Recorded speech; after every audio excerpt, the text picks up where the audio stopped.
I'm just gonna give you a little overview of the 464 here. It's here, opposite direction of the station that usually goes in for Real Fans Weekend, and when it needs water, they just stop it short down at the tower there. But yeah, this is what they're doing for this weekend. The engine was built by Baldwin, 1903. It was the last of 15 K27 class locomotives that the Rio Grande ordered back in 1903 from Baldwin. It's got the outside counterweights, and it was not originally built with the valve gear system that it has today. It was built originally, like the other ones, with Vaucling inside valve gear, and through a period of probably 3 or 4 different rebuilds that the railroad did, they eventually made it to this type of pretty much just their conventional piston and valve gear type situation. And that was pretty much in the late 20s, and it's operated that way ever since.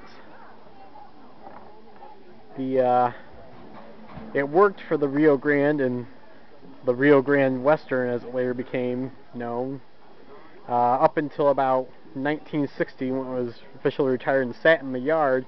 It was in the later part of its operating life, it was the Durango yard switcher, and they pretty much ran it right into the ground.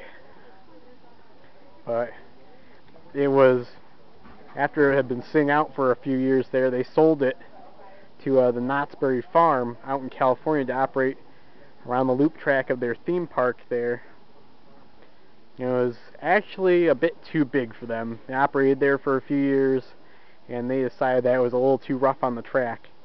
So they, in 1981, it was sold to the Huckleberry Railroad here at Crossroads Village, and took about 8 years to get restored. Operated in 1989 before it was ready to go, and they operated here for about 5 years, and it was decided that it needed another major overhaul the way it was running. So then it took 11 more years for them to finally get all the money together to get put back together, and along with it came with the new body for the tender. That underneath that is the original frame and trucks that came with it, but the body is all pretty much brand new.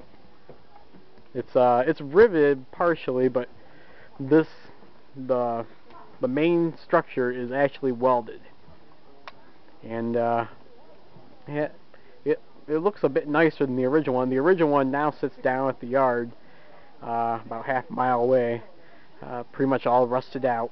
Probably need to scrap it soon, if they haven't thought about doing that already. So, you can hear on the other side the brakes, the valves working up and down. Can't see them on this side because all we have on this side is the tank. But other than that, if you look in here in the cab, you can see where the fireman would sit. This red handle here is for the blowdown valve, and then this one up here is what opens the firebox door. There's also a pedal on the floor that you see there that the fireman can operate to when he's got the shovel in his hand. The inside of the cab is all green, pretty basic color for the inside cabs, unless it was completely wood finish. Like you've probably all seen the 765's cab on YouTube. So, but yeah, this one's all painted green, and 1225s would be painted green too, but it's all steel. There's no wood finishing in it. But up here is where the engineer sits, and yeah, you see the class here. It wasn't originally class K27. That's what the railroad layer came up with, and I forget which class it was originally when Baldwin built it, but it's one of only 2 left in the world. 463, of course, is the other one, operating out there on the Cumbres and Taltech. Well, it's under restoration right now, but hopefully later this year it will be operating. It was supposed to be operating in May, but it is still being put back together. But meanwhile, we do have this one. So yeah, anyone wants to come out and ride it, they can.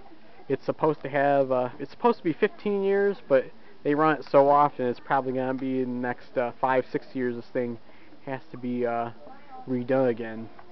Hopefully it won't take too long, but it's all based on funding, and hopefully the number 2, well, 152 now, will be all redone. So yeah, coming up here to the front, again, one last shot of the engine. See the steam coming out of the top valve here. So yeah, it's basically what it looked like around 1930. Okay.